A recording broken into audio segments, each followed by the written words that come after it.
There was so much in the news this week, which is really exciting, all about actual data that's happening. And maybe you can pull up my first slide so I can, there we go. Okay, perfect. So, and again, of course, I love AI. I just have so much fun with it. So there was a major story put out by Jana Reese in the Religion News Service. It was also covered in the Tribune, and it's called "Who is Leaving the LDS Church? 8 Key Survey Findings." And of course, my artwork is what everybody thinks people who leave the church look like, right? A biker gang. So not the case, we're going to find out. So I'll just read this very quickly to explain how the survey was conducted, because it was very interesting.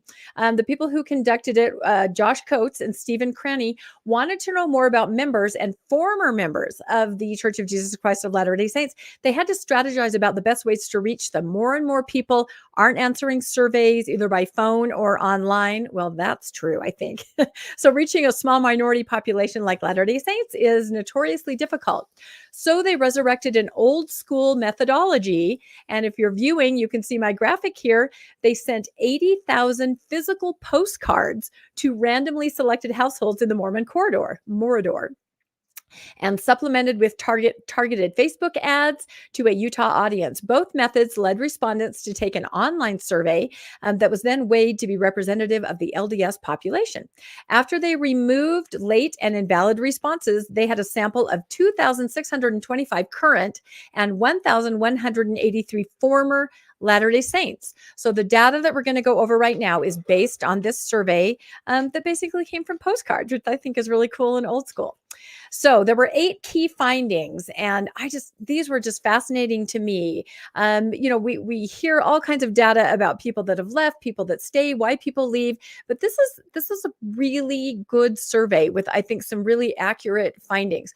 So one of the things they found are that former members are more likely to be LGBTQ. In the survey, only 4% of current members identified as LGBTQ compared to 18% of the former members. Now, their speculation on this is that perhaps they stepped away because the LDS Church is not seen as being conducive or even friendly in some cases to members of the LGBTQ community. That could be one of the reasons. Another reason, of course, could be that once you step away and you're not in that high demand, high control construct anymore, you're more free to explore who you are personally. And this may be where you arrive. So more research done on this, but an interesting finding. Can I just note that jump in anytime, any of you. In the general population, I believe the data is somewhere around 7 to 9% of people identify themselves as not heterosexual. And hence, like you say, it sort of makes statistical sense that in a smaller subgroup where almost all of them leave, you would be left with a very small number in the big group they left from. You would have a significantly larger number in the group that they moved to. That makes sense to me. And as you also point out, it's also free at that point to just be who you are. So anyway. Yep, exactly. Any thoughts on that, RFM? I guess we can just kind of talk about each point because they're also interesting. No thoughts from me. Thank you. Okay, perfect. Let's go on to the next one. Another thing the survey revealed is that few have a traditional belief in God without any doubts. It says the 2023 current and former Latter-day Saints survey repeated a long-standing question from the General Social Survey about belief in God. Comparing the current and former members, the difference in belief are stark. And you can see this from this graph. I'm guessing you can already guess, if you can't read the legend, what we're talking about here. Among current members, more than 7 in 10 say they know that God really exists. And that's what you see here with these green lines. Each column is basically how they took the survey, online postcard. So these are faithful members over on the left-hand side. And those long green lines say, we know God exists. They have no doubt about it. That's more than 6 times the rate of certainty about God among former members. So you look over to the right-hand column and you see that green, it's a much smaller representation. Purple and some of the other colors mean I believe in a higher power. I think there might be a God, but I'm not sure. I'm atheist. I'm agnostic. Basically, on a very simplistic level, the data says when you leave the church, you're exploring, you're figuring it out. There's no common answer where everyone who leaves says, I don't believe this, or I do believe this. Everyone is sort of on their personal journey, is what this statistic tells me on the right-hand set of columns. The left-hand set, of course, says we've got it locked down. We know beyond a shadow of a doubt. Any thoughts on this interesting finding? I will tell you that I'm not so much surprised that the 7 out of 10 of the members of the church say they know. I'm surprised that there are still as many who say that they know that there's a God after they've left the church. Even though it's, 6 times smaller, I'm surprised that it's that many. And I'll just say that of current members, 7 out of 10 know that God exists. I actually think that to be lower than I would have expected it to be. The amount of certainty, I think if you would have gone back to the 1990s, early 2000s, and asked current members if they knew God exists, I would imagine that number to be up around 85 or 90%. I think that number is actually surprisingly low and may speak to sort of a little bit of doubt running through the system among current membership on some level. Yeah, I kind of had those thoughts too, that this survey being a post-COVID church survey, I think there may be some differences in just the way people are thinking, but really interesting to look at that. Let's see, another interesting development from the survey there. And when we say there, we are talking about people that have stepped away, self-reported from the Mormon church, from the LDS church. Their moral priorities look very different. And that I don't think surprises us. Former Mormons, it turns out, have much in common with liberals in general population, with high ratings for care and fairness, meaning that is something they really value and care about. Meanwhile, current members look more like conservatives, but with a particularly high emphasis on purity and sanctity, something that former Mormons do not stress much at all. Now, that's very interesting. What are your thoughts on that? That part I have to say, no surprises here. Exactly. Purity and sanctity. That's it. Yeah. I just want to know, people who have left want to see harm reduced, want to see people cared for more than the current membership of the church, and that the current membership of the church more highly treasures loyalty and authority, and the outward sign of purity, right? But it seems like the ones who have left are actually more concerned about helping their fellow man in real time, in terms of reducing harm and caring for people. Can I add something else about that statistic you had on the former graph about 6 times or 6 times fewer people after they leave the church say they know God exists? I think that it's possible that part of the explanation for that drastic reduction is the 7 out of 10 people in the church who say they know God lives, who are actually conflating that statement with, I know the church is true. And if you know the church is true, then obviously God lives, because he's the guy who is leading the church and meeting with the apostles on the 4th floor of the Salt Lake Temple before construction every Thursday for brunch. So I think that if you know the church is true, you're going to be one of these 7 out of 10. I certainly was when I knew the church was true. And now that I don't know the church is true, my beliefs about God have been impacted accordingly. No, that's a good point. And so that purple area right there on the believer side could just mean I'm not sure if my church is the true church. So that is a really fascinating point. All right. These are also good. We could probably do a whole podcast on each one of these. Instead, we're breezing through, and we would encourage anyone to look up these articles. Just wonderful. So moral priorities. Yeah, I agree with you, Bill. Just the idea that now we're actually doing, as opposed to maybe looking like we're doing or doing under duress. So, and this is a very positive one. I love this because it means that humanity is being cared for. So, all right, let's look at our next one. Okay, this probably is not surprising to anybody either. They are more likely to have been divorced. Again, these are people that have stepped away. And sorry, I'm flipping my papers here. The survey respondents who were still members of the LDS church, the divorce rate for the first marriage was 18%, while for former members, it was 39%. So still in the church, 18, having left 39. The former members rate is closer to the national average for divorces in the United States. Coates said the rate of temple divorce is especially low, between 14 to 20%, and we have heard that before, while marriages between members that are not sealed in the temple are closer to the national rate of about half of marriages ending in divorce. And I'm sure there are lots of factors in this. Anecdotally, I do know people that once they step away, they question all the life decisions that they made. And one of the big ones is, why did I marry when I did? Why did I marry who I did? And they sort of, think that through, and that could actually end in divorce. Any thoughts on that? You could have. Go ahead. I just think that the fact that both of those numbers, 18% and 39%, are below the national average. I've heard elsewhere that divorce in the church is pretty much the same as the national average. Back when I joined the church, it was lower than, and they really bragged about it a lot. But over the years, it came closer and closer to the national average until it basically was the national average. So I think that if it's 18% for people who are still in the church and 39% for people who have left the church, then what that suggests to me is that a number of these people were getting divorced. I mean, who have left the church were divorced while they were members of the church. And for whatever reason, that may have led them out of the church. But it looks like you've got to combine those two to come up to the national average inside the church. And that would be what? 39 plus 18 is 57%. Take off 7%, you got 50%. Yeah, you're That's right. probably how many were in the church when they got divorced the first time, even though they're out of the church now.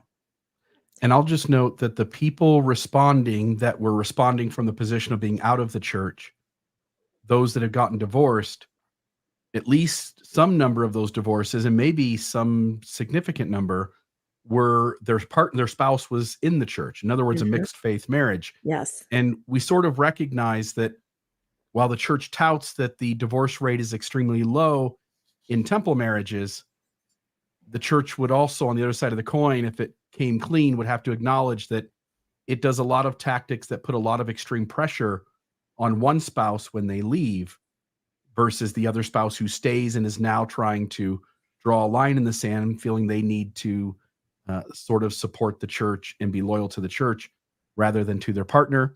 And when one person leaves and one person stays, there's a lot of differences there that become really difficult to overcome as well. And so I think there's also a lot of data in here. Just saying people get divorced and that's bad sort of misses the mark when we ought to have a long, complex conversation about all the factors in Mormon divorces, both in and out of the church. Yeah, excellent point. There's a lot of complexity and nuance, as we know, in mixed faith marriages. And there's another stat about that as we go farther on. So it definitely plays in this whole equation. Let's look at the next one. Okay, not surprising here. People who have left, they have smaller families. Coates cautioned that the data on this is still provisional because accounting for age will make a major difference in the findings. But in terms of the raw numbers, current Latter-day Saints appear to have almost one child more per family, or 3.4 children, than those who've left the church, 2.5. So that's an interesting stat. I think maybe simplistically, how many times in the church have we heard, I know there's one more waiting for us, right? That was a big thing when I was having my kids. Everybody was saying that. We're going to have one more. We know they're waiting. So maybe when you don't hear that anymore on the other side, you just have the size of family that you want to have. I don't know. What are your thoughts? It does seem like religious pressure equals one more kid per household. Yep. Especially courtesy of Elder Anderson, who always wants to talk about that in general conference, and how many women have looked at him and listened to him when he talks about how you need to have more children. They're waiting for you to have them. They're in the premortal existence. They're drumming their fingers on the table in the spirit world and wanting to come down. And it doesn't make any difference what your health is, what your financial situation is. Even if you almost died having your last child, you still need to have one more. And we hear the success stories in general conference, but the stories that are not successful with the one more child, I don't think we hear so much.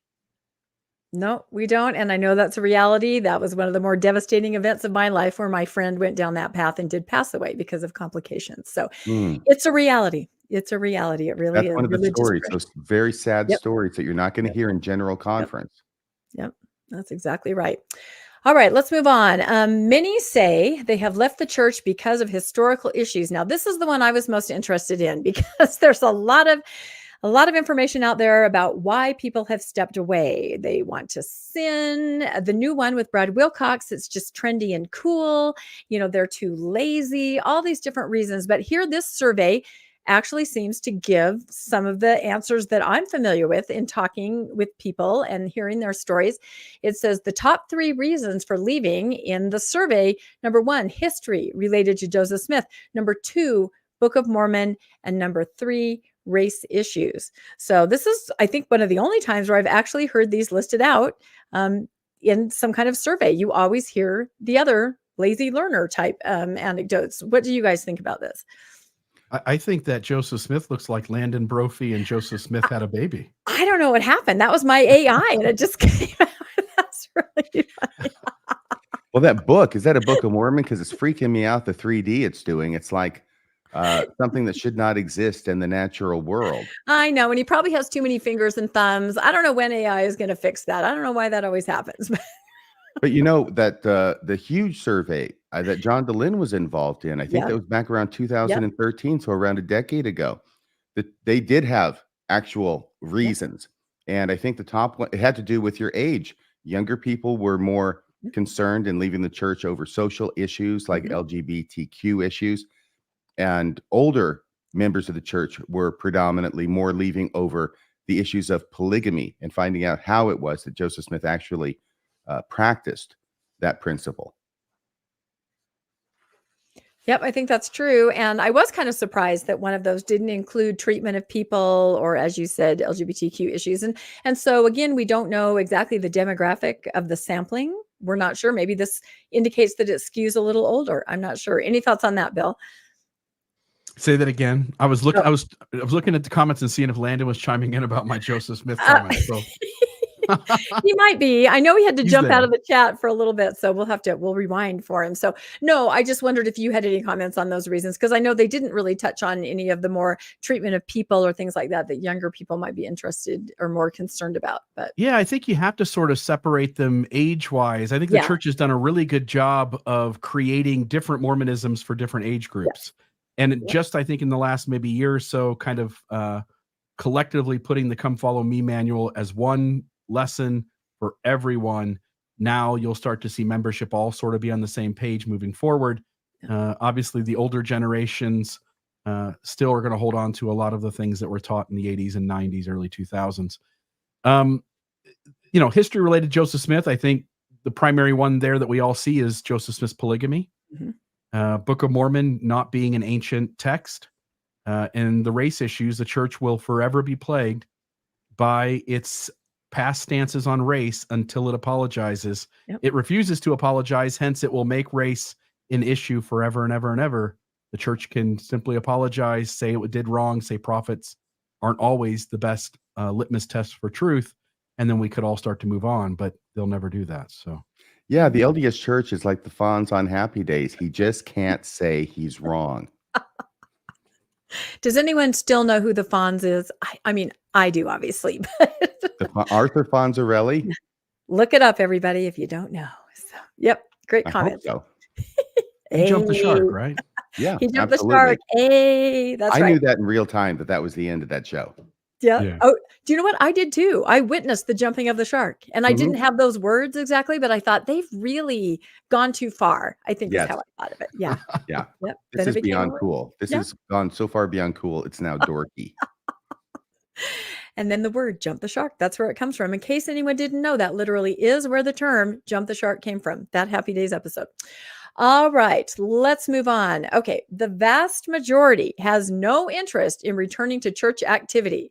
Okay, so and we are going to cover more about this. Wait a second, Rebecca. Shouldn't there be at least 40% who do have an interest and have returned to church activity? This is what we're going to cover, because there is some disparity here and some information that we're getting. But for this survey, the postcard survey, the vast majority do not. And I mean, look at that purple column there. I mean, the vast majority do not want to return. It says more than 4 out of 5 former members say that returning is very unlikely, with an additional 10% saying it's unlikely. So unlikely and very unlikely. You get to 92%. That's 92% when you put unlikely and very unlikely together, isn't it? Very, 92. Very unlikely. 92% of Latter-day Saints who no longer believe and have left the church, 92% say they are unlikely or very unlikely to ever go back. And 2% say they're very likely or likely to go back. Yeah. Where's this 40% coming from? That's what I want to know. We got to dive into that. Although, and I don't know if this is on a slide we're going to go to next, but I do know when people did talk about going back, it usually was a mixed faith marriage. And those dynamics are very complex. And there are reasons that somebody would return, especially if it was a mixed faith scenario, and especially if children were involved. You see that all the time where people are making concessions just for the sake of peace in the family. So that could factor in too. So I don't think anybody's surprised by this, but it is kind of interesting to see this giant purple column right there, not going back. And then I thought this was kind of interesting. Most don't join another religion after leaving. And anecdotally, that's what I've seen. 70% of the former members select none when asked to describe their religion now. They say none. I have no religion. However, Coates observed the actual percentage could be even higher because in the survey, an additional 19% chose other. And other could mean, not an organized religion, but something else.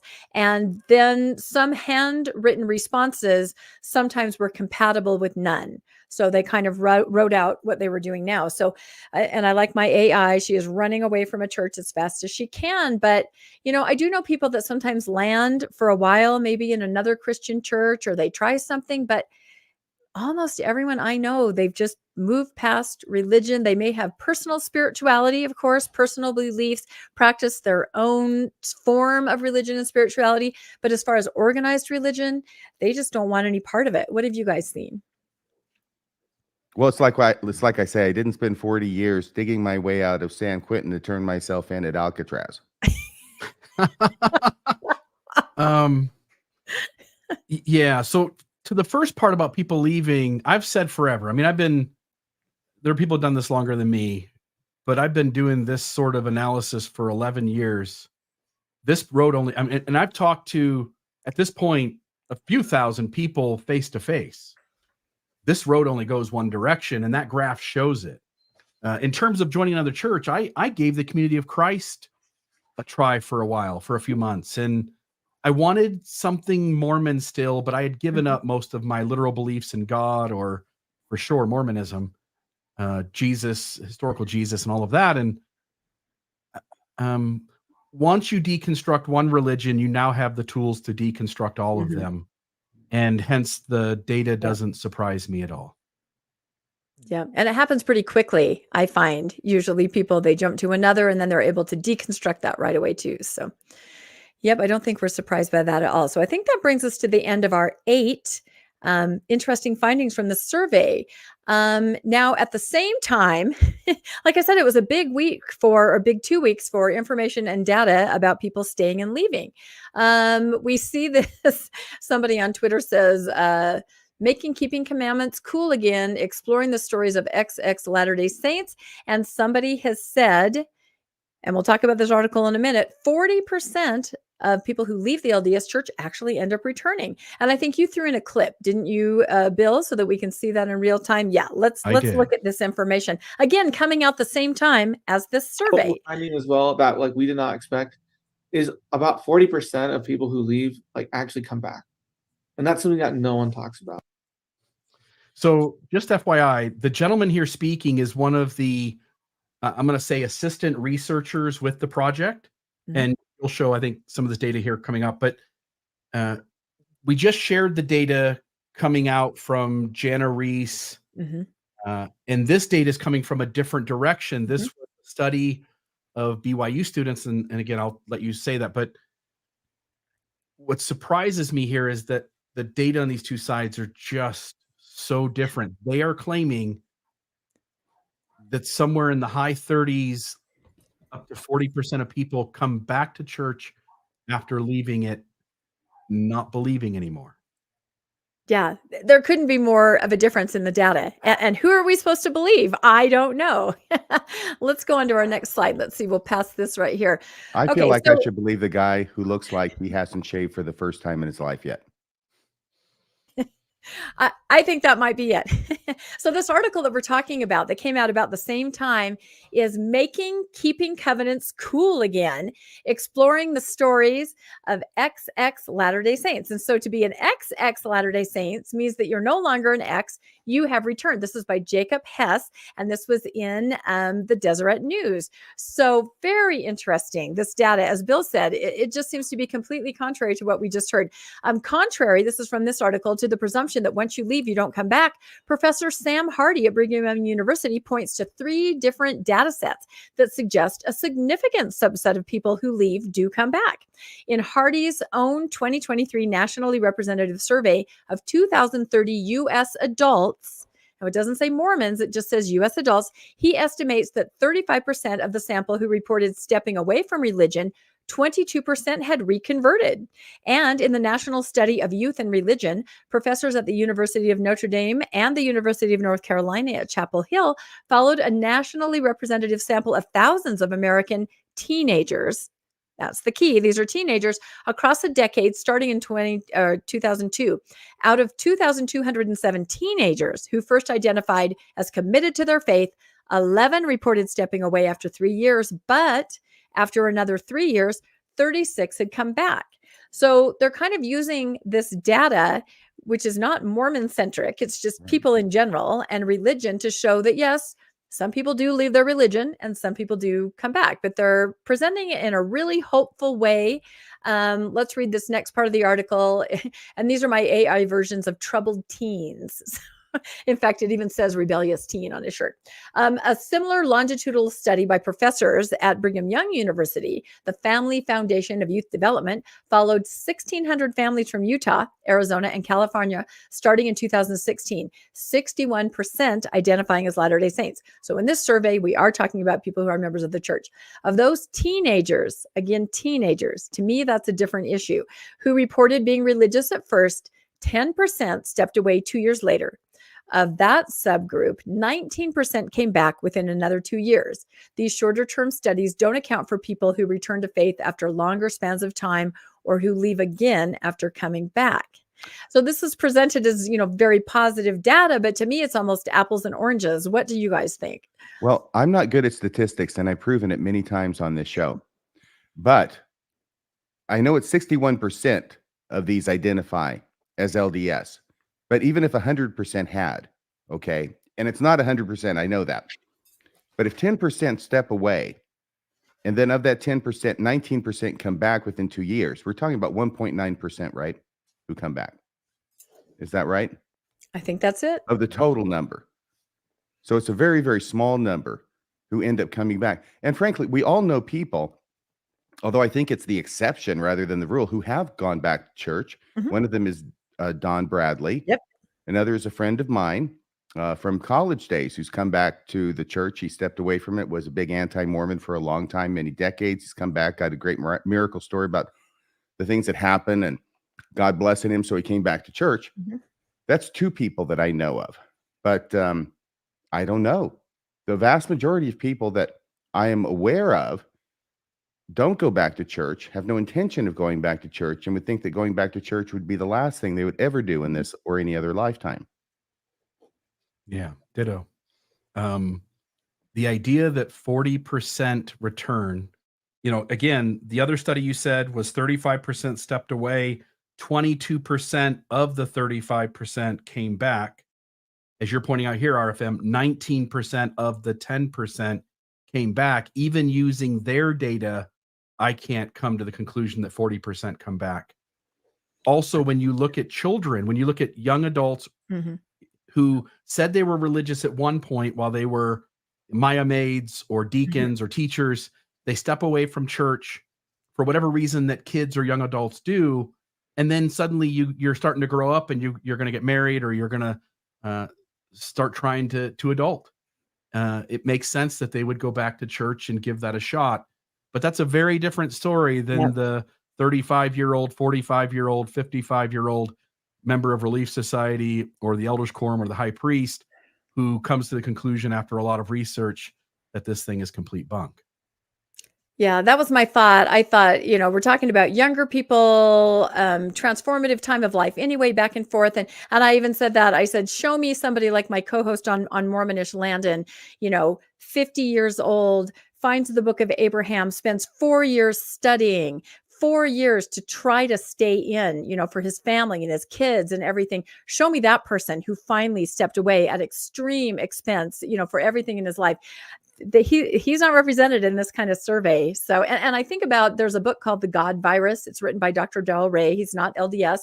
He runs Recovery by Religion, and he talks about religion in a metaphor of a virus. And you can be infected when you're young. That's when you're the most vulnerable. Your immune system is very, weak. You're young. And then, you may step away from religion, but later in life, when something happens, some kind of pivotal moment, a tragedy, a problem, that virus is still there, and you turn to that. And I think we see that a lot when people step back in. So yeah, and I still don't see any way that you would get 40% out of that. But I'll conclude with these final slides. This article that we read about coming back, it shared several stories. It's going to be a series. Oh, look, there's my co-host. And it shared several stories of people returning, and there is an industry building up around these hopeful, faithful return stories. There's a podcast called Come Back, where they do share stories of people that have left, stepped away from the LDS church and returned. So I looked at that a little bit. I saw our friend, is it Stephen Murphy? Yeah. Mormonism with the Murph. He's an awesome person who had kind of stepped away, and he's back, and here's his story. I also was kind of surprised to see the story of David Alexander. He's also somebody on the Faithful Mormon side who podcasts a lot. He actually was never a Mormon. It says here that he was an evangelical searching for 47 years for the truth. And I'm not sure if that's exactly accurate. I think there might be a little more to that story. But he's also on there. I think there might be a little bit more. Paradise put up a parking lot? Yeah, there might be some more to that story anecdotally. Yeah. I've heard some things. Look it up online. Anyway, stories are shared here. You can scroll through story after story of people that have come back. There's another one called, let's see, I can't even read that. What does that say? Faith. Sorry, can you guys read it? I don't know. What are you reading? I'm reading the other podcast. These are the stories you've been looking for. Yeah, it's not blind. Faith, yeah, that's it. Sorry, I know. You can't even believe how small my screen is. Anyway, it's another podcast where they do share stories. Don Bradley's story I found on this site. And again, you just scroll through. There are positive videos of people returning to the religion. And I can only think that, especially some parents maybe whose kids have stepped away, that this would be very important. By the same token, with this industry of all of these kinds of podcasts, we have other kinds of sites and podcasts. We have Was Mormon, where people can log on and share their story, their leaving story, basically. And it's such a great site. I would encourage anybody to go over there. They also have all kinds of historical information, but you can scroll again, page after page of people that have stepped away and hear their story. I don't know if you've ever come across this website called Why I Left. What you can do is you go to the map, you find where you live. If you're not comfortable putting your pin where you live, you can put it at a stake center or somewhere else. But each little smiley face here represents a person that has left in a geographic area. You might be really shocked to look up where you are. This is just kind of the Wasatch Front, one little area. And when you click on each smiley face, it comes up with a little, just a few words. I left for history. I left during COVID. But you start to see the scope of it. It's all anonymous, but you just start to see that you're not alone. There are so many people that have stepped away. So again, that 40%, I'm not really sure.